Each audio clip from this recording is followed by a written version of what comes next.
Michael Schuff of IT Governance. I'm here today with Andy Shettle, an entrepreneur who set up a software as a service business which is growing very rapidly and is finding among its customer base some very large and successful companies, all of whom are looking for compliance software in HR. I'll be talking to Andy about his ISO 27001 project and also what the business has achieved as a result of complying with that standard. So, Andy, why did you need an information security standard, and why did you choose ISO 27001? Workforce Metrics needed a standard to demonstrate to new clients, current clients, that we take the information that they entrust us with in the system very seriously. Having a standard that was internationally recognised was very important to us.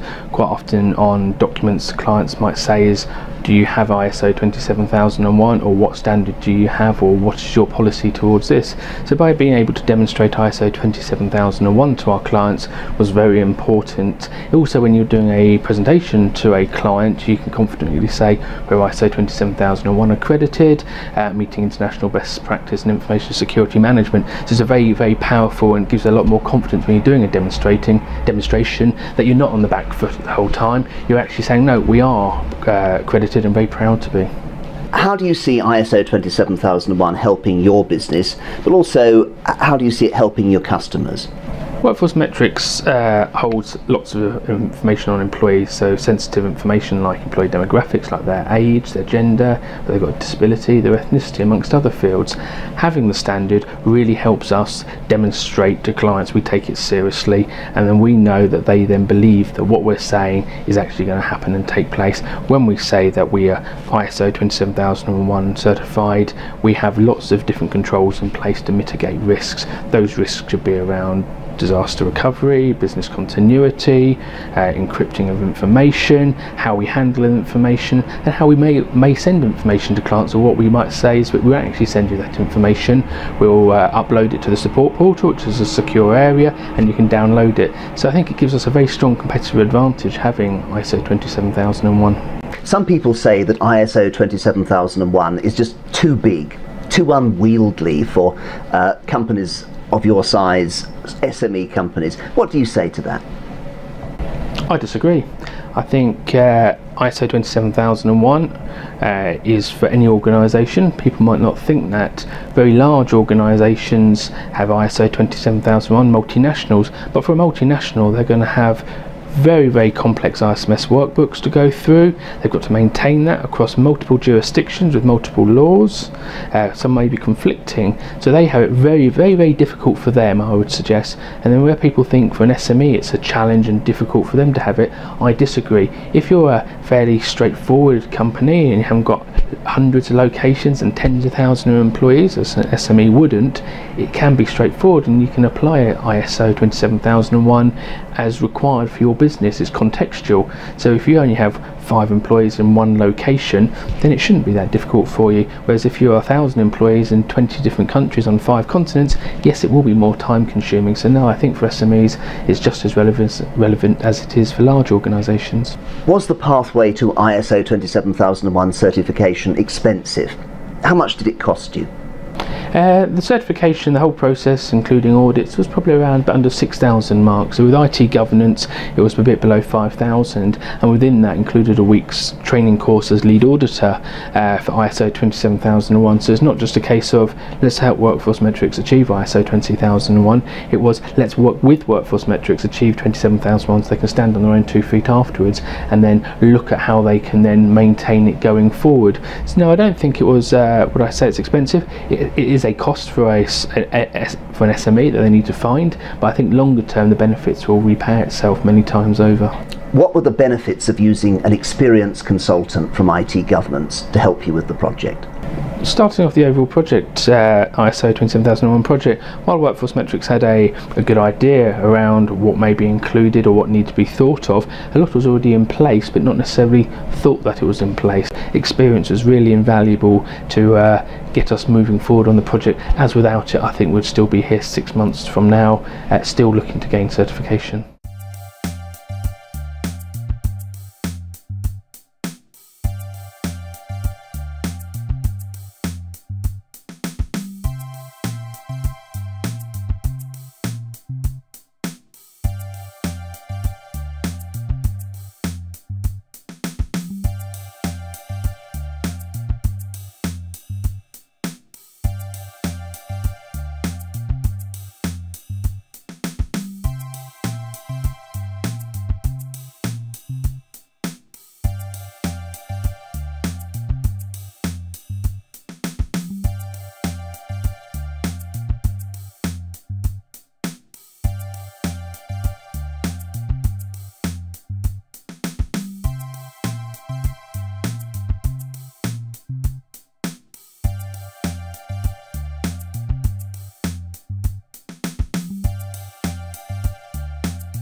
Nera, is cybercrime on the rise? And if so, what should we do about it?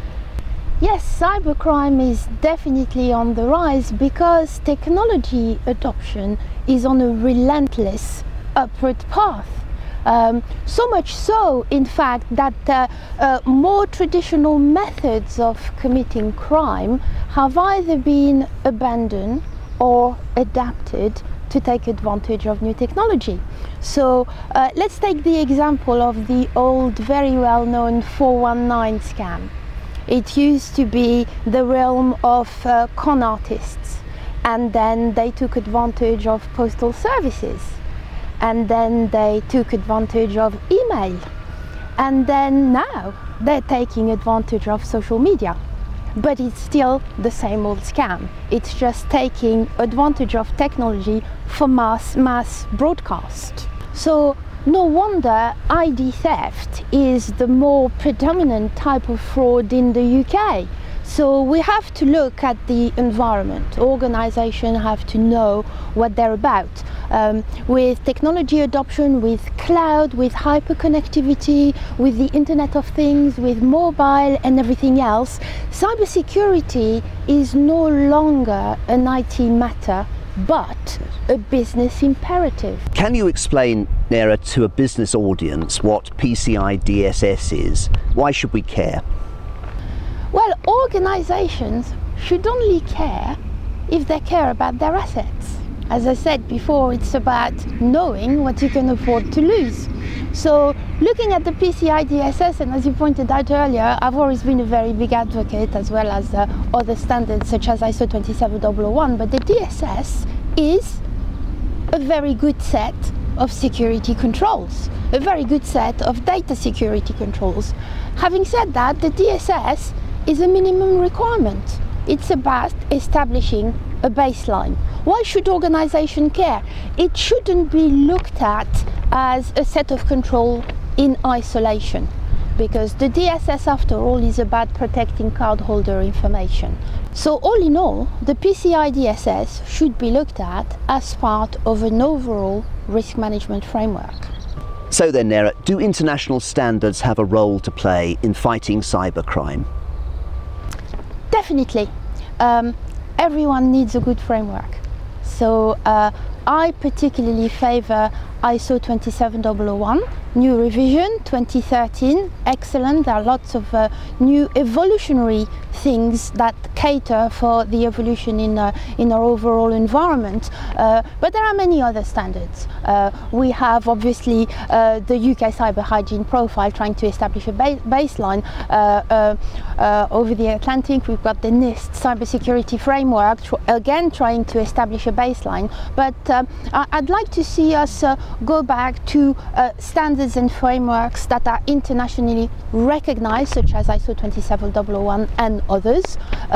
But also the EU data protection law will have a part to play in this, and certainly a lot of the DSS controls help with complying with the EU DP laws, and I think that's extremely important.